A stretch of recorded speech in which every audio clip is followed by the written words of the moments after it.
Welcome back to English Chill Room. I'm Lily, and of course, Jake is here again. Hi, Jake. Hey everyone, today we're going to talk about something that I find really exciting, dreams and goals. Dreams and goals. Two words that sound simple but carry so much meaning. A dream is something you wish for, something you imagine. A goal is something you actively work toward. They're related, but they're not the same thing. That's a great distinction. A dream without a plan is just a wish. But once you start taking steps toward that dream, it becomes a goal. Exactly. And today we want to share our own dreams and goals, talk about what motivates us, and hopefully inspire you to think about yours. Plus, as always, you'll learn some really useful English along the way. So Lily, let me ask you something big right at the start. Where do you see yourself in 5 years? That's the classic interview question. Where do you see yourself in 5 years? But honestly, it's a good one. Let me think. Take your time. Okay, in 5 years, I'd love to be living somewhere near the ocean. I've always been drawn to the sea. There's something about waking up and hearing waves that feels like home to me. Have you always wanted that? Or is it a recent dream? I think it's always been there in the back of my mind, but it became clearer in the last couple of years. Life in the city is great, but I've been craving more space, more quiet, more nature. In the back of my mind. That's a great phrase. It means a thought or idea that you're vaguely aware of but haven't fully focused on. For example, the idea of moving abroad has always been in the back of my mind. And I also said I've been craving something. To crave means to want something very badly, almost like a physical need. I've been craving chocolate all week. Or, after months of working from home, I was craving human interaction. Those are great examples. So you want to live by the ocean. What else? What about career goals? Professionally, I'd love to write a book someday. Not a novel or anything. More like a book about language learning. Something that combines stories, practical tips, and maybe some of the things we talk about on this show. That would be amazing. You'd be so good at that. Thank you, but it feels like such a big project. I keep putting it off because I don't know where to start. Writing a whole book feels overwhelming. You know what they say. How do you eat an elephant? One bite at a time. That's such a good saying. One bite at a time means tackling a big task by breaking it into small, manageable steps. Don't look at the whole mountain. Just take one step, then another. And that connects to something I read once. The journey of 1,000 miles begins with a single step. It's a Chinese proverb. The hardest part of any big goal is just starting. That's so true. What about you, Jake? What are your dreams? Okay, so my big dream, the one I've had since I was a kid, is to travel to every continent. I've done 4 so far. North America, Europe, Asia, and South America. Still need Africa, Australia, and Antarctica. Antarctica? Really? You want to go to Antarctica? Yes, I know it sounds crazy, but imagine standing on ice at the bottom of the world, surrounded by penguins. How cool would that be? Literally cool. Literally cool. Both meanings. The temperature and the experience. But my more realistic medium-term goal is to start my own business. I've been working in marketing for about 7 years, and I've learned a lot. But I've always had this entrepreneurial itch. What kind of business? I want to create an online language school. One that's different from what already exists. More personal, more conversation-based, less textbook-based. I want people to learn languages the way we learn them naturally, through stories and conversations. That sounds incredible and very aligned with what we do here on English Chill Room. Exactly. And I use the phrase entrepreneurial itch. Let me explain that. An itch in this context means a persistent desire, a feeling that won't go away. I've had an itch to travel, or she has an itch to try something new. It's not a plan yet. It's that restless feeling that pushes you towards something. I love that. And restless is a good word too. Feeling restless means you can't settle down. You feel the need to move or change something. After 3 years at the same job, I started feeling restless. That's exactly how I feel sometimes. Like there's something more out there, and I just need to go find it. Let me do a quick vocabulary check. We've talked about in the back of my mind, a thought you're vaguely aware of. Crave, wanting something very badly. One bite at a time, tackling things in small steps. Entrepreneurial itch, a persistent desire to start something. And restless, the feeling of needing change. 5 solid phrases. Let's keep talking about goals. Lily, do you set New Year's resolutions? I used to. Every January, I'd make this long list. Lose weight, read more books, learn a new skill, save money, exercise every day. And by February, I'd forgotten about most of them. That's so common. Studies say that about 80% of New Year's resolutions fail by February. A resolution is a firm decision to do or not do something. My New Year's resolution is to eat healthier. But the problem with resolutions is that they're often too vague. Eat healthier. What does that even mean? How do you measure it? Exactly. That's why I've switched to setting SMART goals instead. Have you heard of SMART goals? I've heard the term. Remind me what it stands for. SMART is an acronym. S is for specific, meters is for measurable, A is for achievable, R is for relevant, and T is for time-bound. So instead of saying I want to read more books, you say I want to read 2 books per month for the next 6 months. Oh, that's so much better. It's specific because you said 2 books. It's measurable because you can count them. It's achievable because 2 books a month is realistic. It's relevant because you care about reading. And it's time-bound because you said 6 months. Exactly. And having a deadline makes such a big difference. Without a deadline, goals just float around in your head forever. Float around. I like that image. Goals just floating around in your head like clouds, never landing. A deadline gives them weight. It makes them real. Speaking of making things real, one technique I really believe in is visualizing your goals. Actually picturing yourself achieving them. Like imagination? More than that. Athletes do this all the time. Before a big race, a runner will close their eyes and mentally run the entire race. They visualize the track, the feeling of their legs moving, the crowd cheering, crossing the finish line. Studies show this actually improves performance. That's fascinating. So visualization is creating a mental picture of success. For example, before my presentation, I visualized myself speaking confidently. Or he visualized himself standing on stage accepting the award. And it works because your brain doesn't fully distinguish between vividly imagined experiences and real ones. When you visualize success, your brain starts building the neural pathways for it. That's really interesting. What else helps you stay motivated, Jake? Accountability. Having someone who knows about your goal and checks in on you. A friend, a mentor, a coach. When you know someone is going to ask, how's the project going? You're much more likely to work on it. Accountability means being responsible for your actions and having someone hold you to your commitments. I need an accountability partner for my fitness goals. Or sharing your goals publicly increases accountability. And the person who helps you is an accountability partner. It's someone you trust who keeps you on track. On track. Another great phrase. Being on track means making progress as planned. The project is on track to finish by March. If you're not on track, you're falling behind. Now let me bring up something important. Failure. What happens when you fail at a goal? The big F word, failure. Nobody likes to talk about it, but it's part of the process. Absolutely. And I think our relationship with failure says a lot about whether we'll eventually succeed. Some people see failure as the end. They tried, they failed, they give up. Other people see failure as feedback. Failure is feedback. I love that. Instead of thinking I failed, you think, okay, that approach didn't work. What can I learn? What should I change? There's a great word for this. Resilience. Resilience is the ability to recover from setbacks, to bounce back after things go wrong. Some people are naturally resilient. Others develop resilience through experience.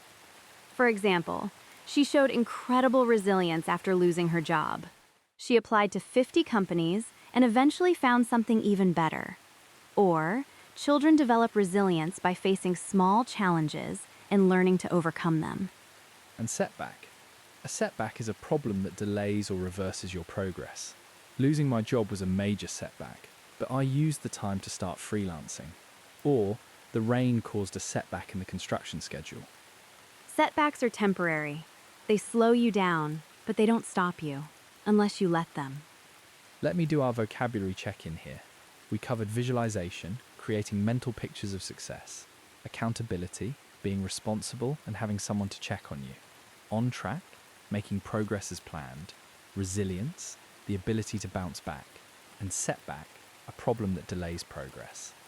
10 phrases total. We're halfway through the vocabulary. Let's keep going. Okay, let's talk about a topic that I think is really relevant for our listeners, the fear of failure. A lot of people don't pursue their dreams because they're afraid of failing. That's such an important point. Fear of failure can be paralyzing. Paralyzing means it stops you from doing anything. You're so afraid and so overwhelmed that you can't move forward. And often it's not even the failure itself that scares us. It's the judgment. What will people think? What will my family say? What if they laugh at me? I read a quote once that really stuck with me. It said, "You will never be criticized by someone who is doing more than you. It's always the people sitting on the sidelines who have the loudest opinions." On the sidelines. That means watching from the side, not participating. She's tired of sitting on the sidelines. She wants to get involved. It's a sports metaphor. The sidelines are the edge of the playing field. And there's another great phrase related to this, taking the leap. It means making a bold decision, often risky, to pursue something you believe in. She took the leap and quit her job to start a bakery. Also called a leap of faith. You don't know if it will work out, but you trust yourself enough to try. Have you ever taken a leap of faith, Jake? Yes, moving to this city was a leap of faith. I didn't have a job lined up. I didn't know anyone. I just felt in my gut that it was the right move. In my gut. This means a deep, instinctive feeling. Not based on logic, just intuition. I felt in my gut that something was wrong. Or, my gut tells me this is a good opportunity. Trust your gut. And it worked out. Not immediately, not easily, but eventually. The first few months were hard. I was broke, lonely, uncertain, but I kept going. Broke is informal for having no money. I can't go out tonight. I'm broke. Or, I was completely broke after college. It's very casual and very common. And here's the thing about pursuing dreams. It's rarely a straight line. People imagine success as this smooth upward trajectory. But in reality, it's messy. There are detours, dead ends, turns. Such a good analogy. Success isn't a highway. It's more like a winding mountain road with no GPS. No GPS. I love that. You know, I think one thing that helps a lot with big dreams is having role models. People who have done what you want to do. You can learn from their experience, avoid their mistakes, and get inspired by their success. A role model is someone you admire, someone whose behavior or achievements you want to emulate. She's a role model for young women in science. Or, who's your role model? It's someone who shows you what's possible. And here's some great news. Thanks to the internet, you can learn from anyone in the world. You can watch interviews with successful entrepreneurs, listen to podcasts by people who've achieved incredible things, read autobiographies. The information is all there. I agree. But let me add a final thought. While it's great to look up to role models and learn from success stories, don't compare your chapter 1 to someone else's chapter 20. That's such a wise way to put it. Everyone is at a different stage of their journey. The person you admire today was once exactly where you are now. They had the same doubts, the same fears, the same struggles. The only difference is they started. They started. That's the key. Just start. All right, I think it's time for our full vocabulary tour. We have 20 incredible phrases today. Ready? Number 1, in the back of my mind. A thought you're vaguely aware of. Example, moving abroad has always been in the back of my mind. Example 2, I had a nagging worry in the back of my mind all day. Number 2, crave, to want something very intensely. Example, I've been craving pizza all week.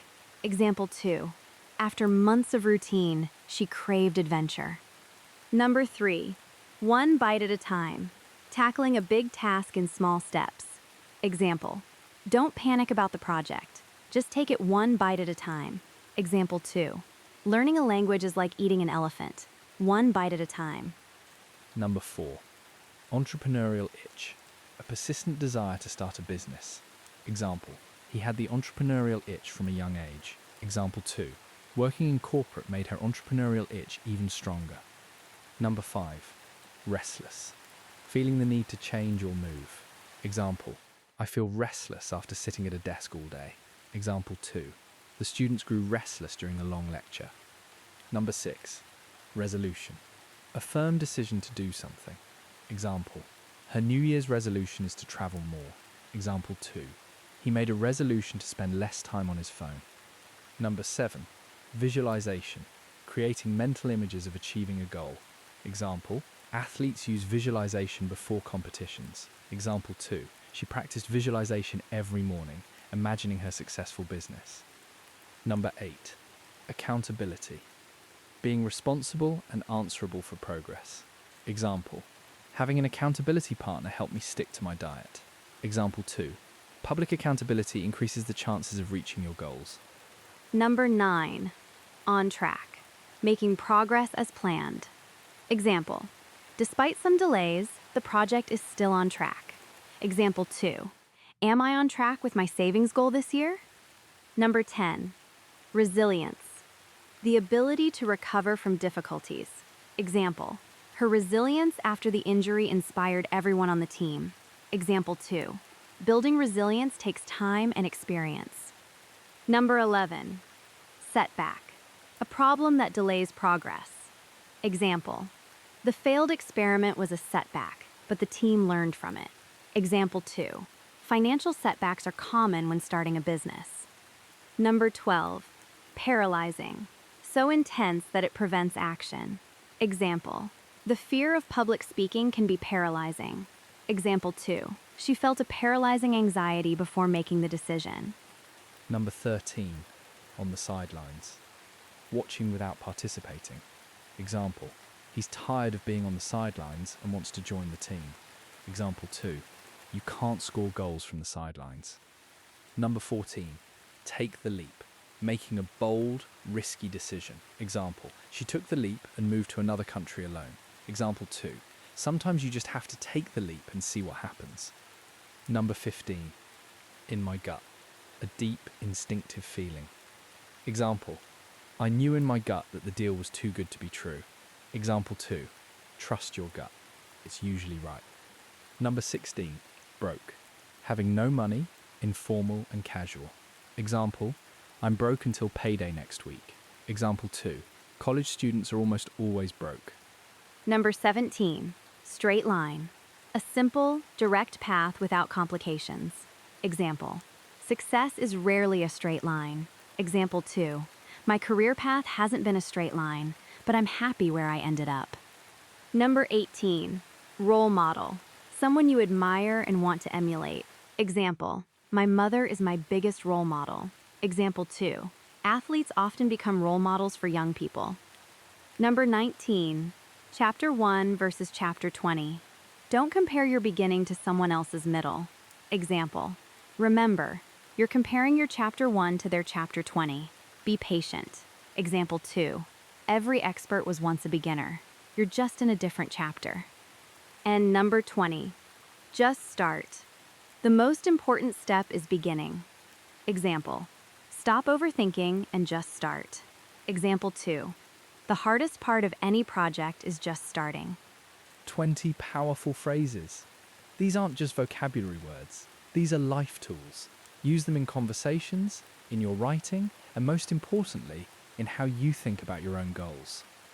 Now here's your challenge. We want you to share one goal. just one. It can be big or small. Learn a new language, run a marathon, read 10 books this year, start a YouTube channel, write it in the comments. And make it a SMART goal. Specific, measurable, achievable, relevant, and time-bound. For example, I want to learn 300 new English words by June. Share it, because that's the first step of accountability. Once you write it down and share it, it becomes real. Thank you for listening today. This was a really meaningful conversation for both of us. It really was. In our next episode, Jake and I will talk about something we all need, making new friends. How do you make friends as an adult? It's harder than you think. Subscribe, hit the bell, share this episode, and remember, whatever your dream is, just start. You've got this. This is English Chill Room. I'm Lily. Take care, chase your dreams, and I'll see you next time. Bye-bye. Bye, everyone. Dream big.